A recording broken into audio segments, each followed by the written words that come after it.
And hello, everyone, and welcome back to Cyrus Webb Presents here on Facebook and YouTube today. We're excited about today's Book Talk Live. We're going to be speaking with author Patryce Sheppard. She's the author of this book. It's called Doing It Differently. You guys can see it there. We're going to talk to her not only about her amazing journey, what it's been like for her to share her own personal story, but also how she's been able to inspire others as well. If you all are not following Patryce, of course, we'll let you guys know how to be able to stay connected with her and all the great things that she's doing. We're also going to be opening up here the chat here in just a bit. If you guys have any questions or comments, feel free to be able to drop those in. We'll be able to let you guys have your chat with Patryce as well. Patryce, glad to have you on with us. Thanks for the time.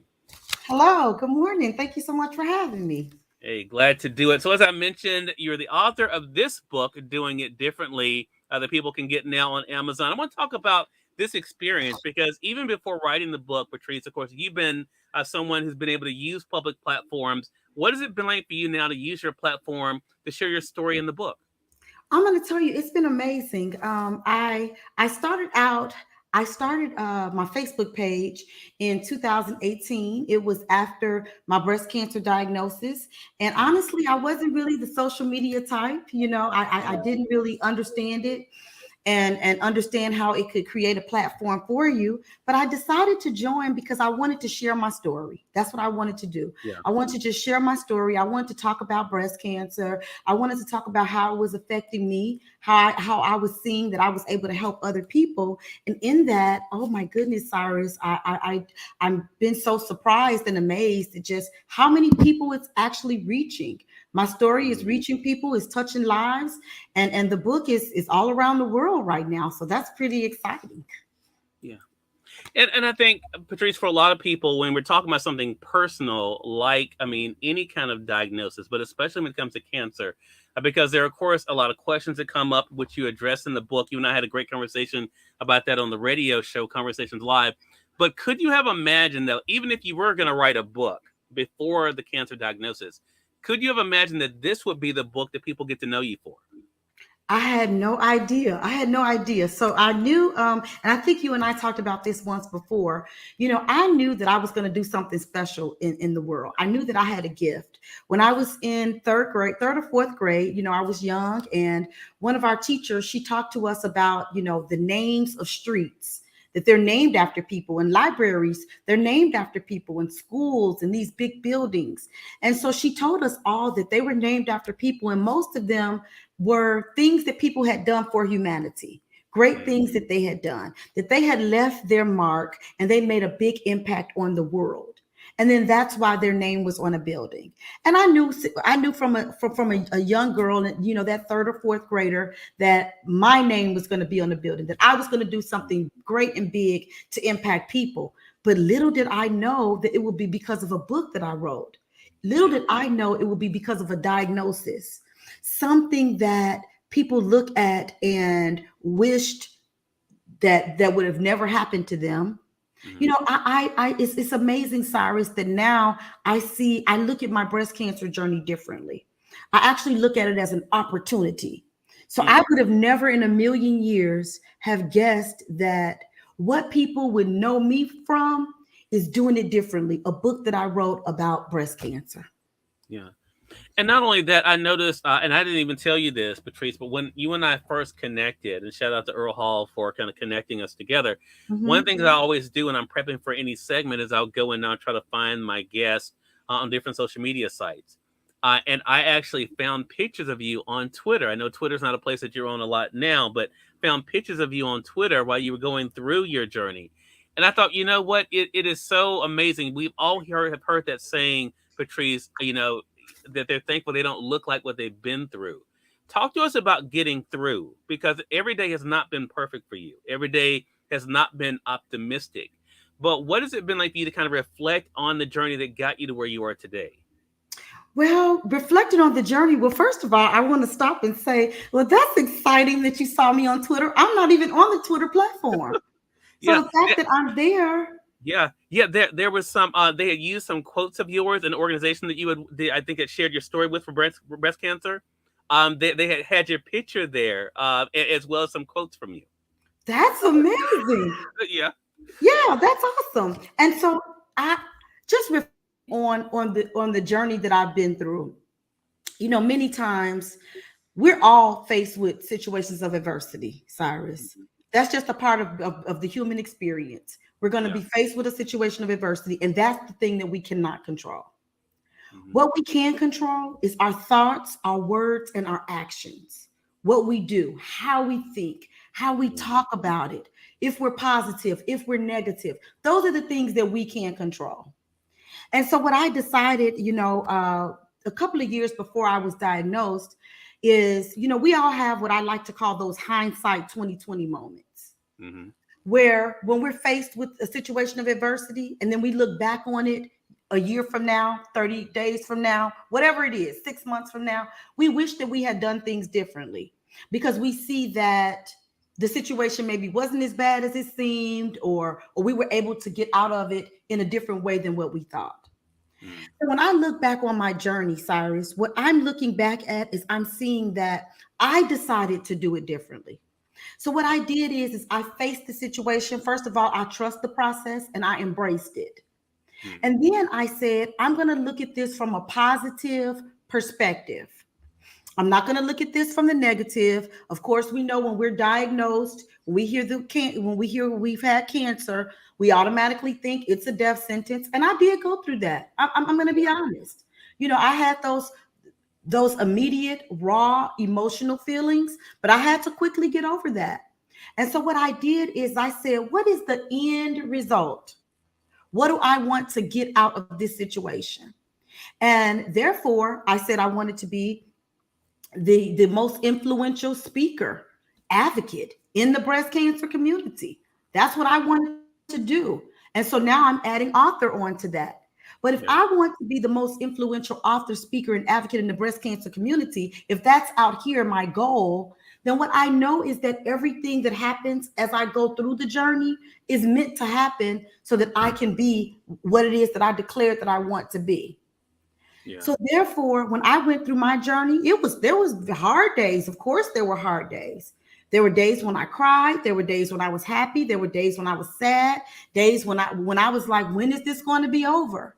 Mm. But looking back and reflecting, I don't have any hindsight moments because I went through it with joy, with positivity, and knowing that I had a destiny, knowing that I had a goal in mind of where I wanted to go. Yeah. And Patrice, you even share outside of just sharing her own story and doing it differently. Patrice also shares tips for those not only, of course, on their own breast cancer journey, but also I think for any of us. And Patrice and I talked about that. I think so many of the principles Patrice discusses in the book can relate to any of us, regardless of what our circumstances may be. But you say this when you're talking about some things that the reader can be able to do. You encourage them to write, Patrice. And for those who have the print edition of the book. Let's see what page this is here. It's 44. You're giving some additional things to consider. You say, jot down your feelings in the moment. Remember, this is for you and does not have to be shared with anyone if you don't want to. When writing those feelings, do not forget to include your fears, expectations, disappointments, and surprises. I love this point. All your emotions and feelings are valid. What we repress, we express, often in unhealthy ways. Do not hold on to these things. Remember, documenting can be your stress reliever. I want to talk about that, Patrice, because it is human nature in many ways, to sugarcoat. We talk about today in social media, we only see, the highlight reels of people's lives, right? We don't see the challenges. We don't see the difficulties, the struggles. Why was it important for you to be authentic and true with yourself when you wrote, but also to encourage other people to do that? Well, I think that many times, to your point, especially when we're posting on social media, we're Mhm. posting the highlight reels. We're posting all the good things. And if you really like take some time to go through my page, you'll see I don't do that all the time. There Mhm. are times when I post pictures of me crying, saying this happened to me today. I was disappointed, or I just posted the other day when I said, you know what? I learned what forgiveness really means. And now Mm. I've forgiven. I'm not holding on to any grudges. I'm not holding on to anything. And now I can move on. I can heal and I can be better. I think that the reason why it's important for us to be vulnerable and for us to talk about our real feelings is because that's the only way that we're going to get past them. That's the only way that we're going to learn and grow through it and get past it, is if we're open and if we're honest. And just like I said there, our journal is meant for us. Now you can share your journal if you like. What I Right. did is I ended up turning my journal into this book. And so Yeah. many of the lessons, many of the blessings, many of the opportunities, the hurts, the disappointments that I am sharing, the joy that I'm sharing came out of the fact that I did have a documented journey and story, to tell. Yeah. But I think that's important because that's the only way that you really can work through them. Many times we bottle them up, Cyrus. And like I said there, I believe that when even if we're bottling up, they still come out in some kind of way. Yeah. And usually what happens is we start expressing them in unhealthy ways. So whether Mm. that's overeating, whether it's being depressed, whether it's talking to others and having negative conversations, whatever it is that we normally do when we're faced with those situations, I think that when we don't have an outlet to express them in a healthy and natural way, then I think the opposite is to kind of express them in ways that are not so healthy and so good for us. Such a great point. To that point you just made, and I'm so glad you mentioned that word unhealthy, because I picked up on that when I was reading that passage as well. Patrice, is why I wanted to mention it, because we all know that it's not just the things that are happening around us that can be unhealthy. We can put ourselves in situations that are unhealthy, and you go on to talk about in the book how even people have to be conscientious of the people they allow in their space and Mm-hmm. what they allow in their space. Talk to us about that, because I think a lot of times people don't make that connection. And I think it's an important connection to make, that a lot of times when we are feeling a certain kind of way is because of something or someone that we've let in that is disrupting our peace. So talk to us about that realization for you. Yeah. So one of the things that I realized immediately was that this journey was going to be a very tumultuous journey with lots of ups, lots of downs, lots of bumps in the roads. And there wasn't going to be days where I was always going to be the happy, chipper Patryce that people know and love, right? I, Right. I realized that right away. And so the first thing that I realized was that I needed to do something that even outside of other people, just speaking of me, for instance, for a moment, that I needed to be able to do something that when I was not feeling good, when I woke up in the morning and I wasn't just when I was looking at myself bald, that picture right up there, Mm-hmm. when I was looking at myself like that, bald, and I didn't have hair, when I was looking at myself and I was feeling sick, and I had blotches on my skin and my skin was dry, and just all the things that come along with that, how was it that I was going to be able to snap myself just like that right back into being happy? I needed to be able to do that for myself.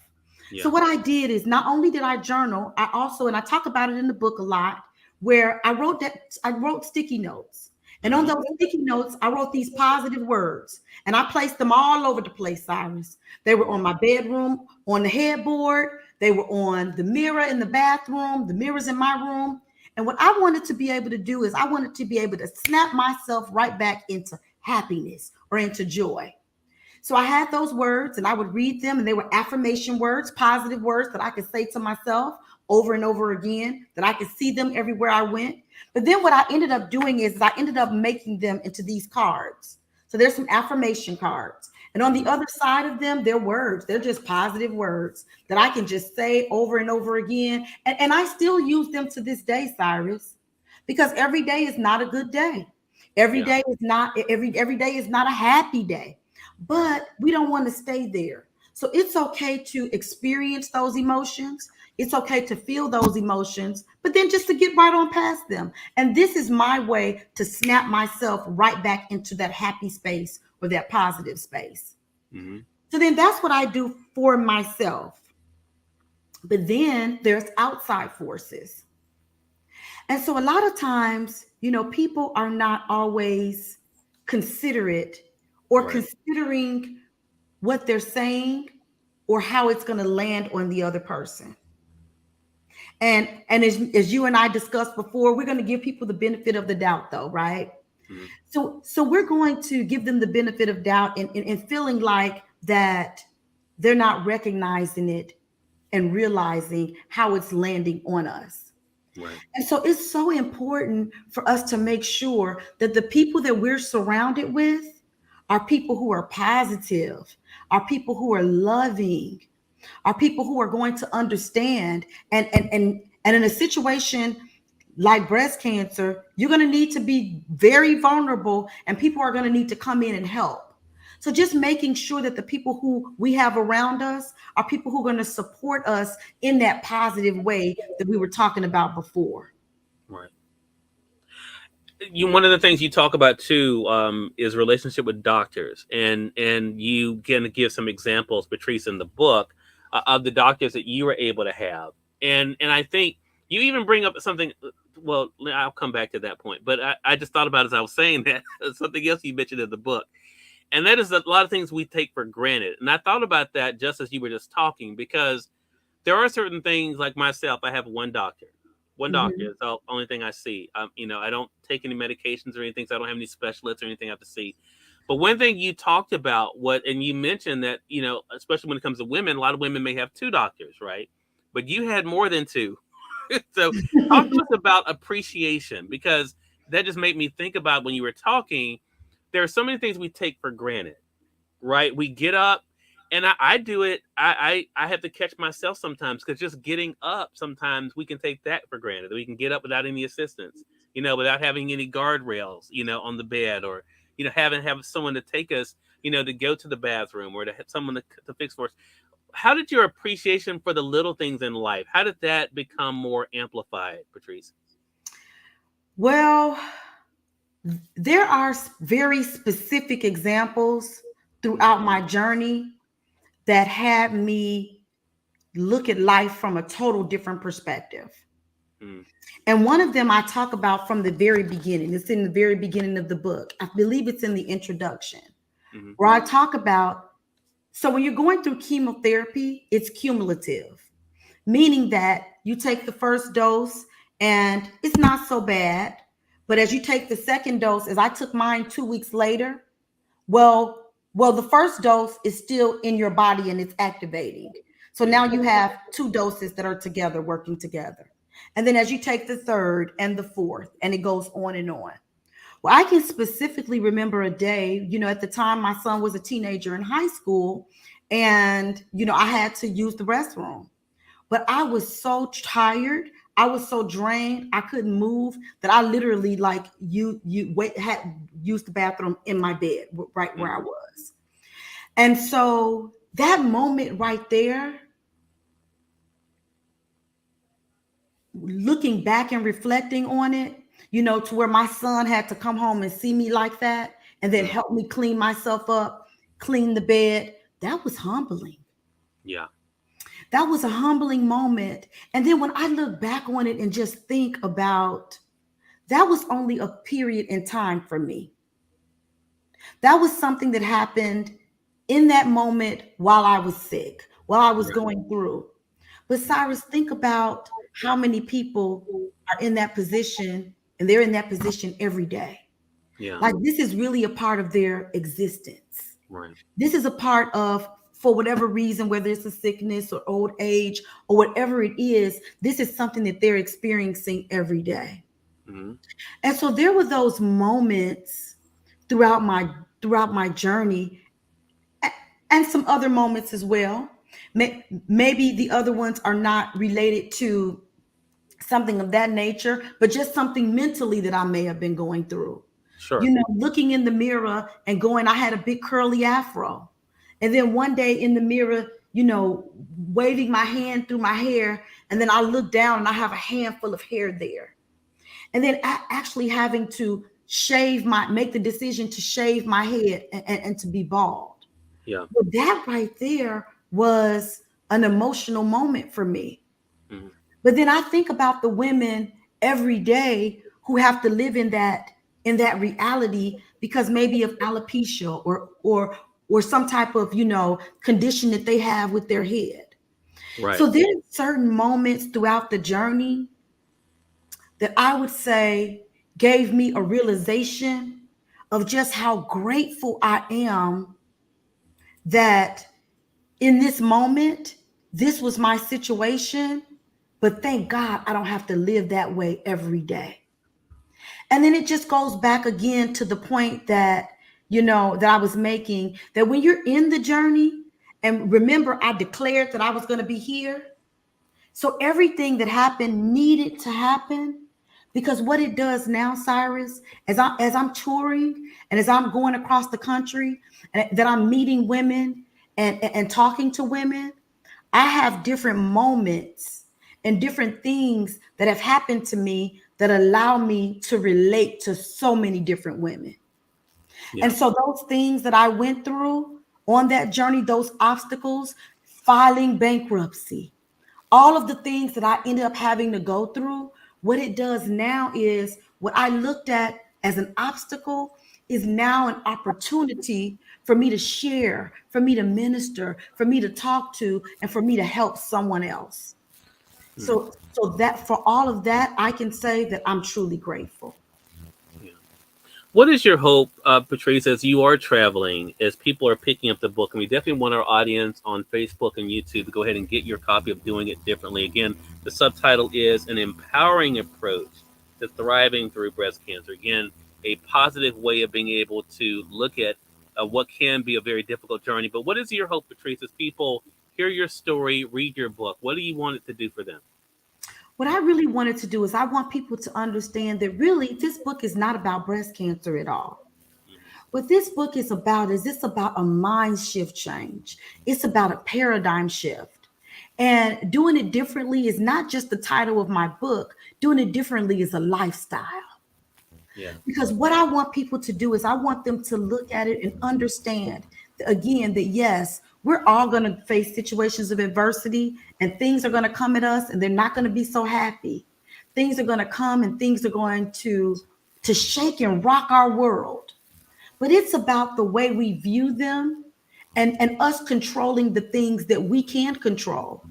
And that's our mind, the things that we think about, those positive words that I just talked about, Right. making sure that we're putting positive words, making sure that we're saying positive things, making sure that our actions are aligning up with them.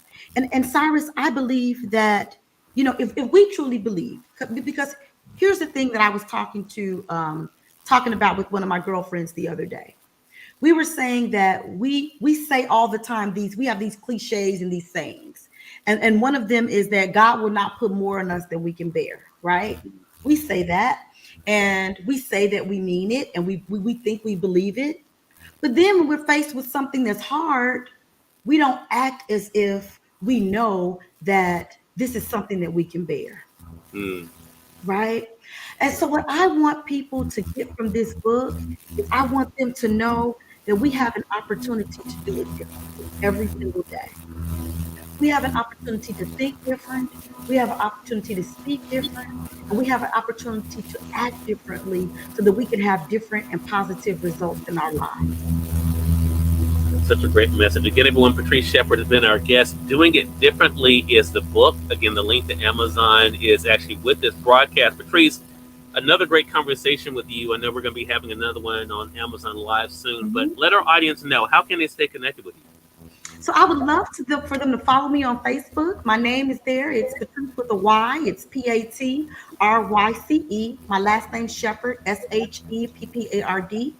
Please feel free to call our office. Our office numbers are 214-778-1448. And then also for more information about the book and some other projects that we have there, they can reach me, at our website, which is www.doingitdifferentlybook.com. We'll make sure that we link that website up as well. Patryce, thank you for that. Patryce, thank you again. Congratulations to you and looking forward to our next chat together.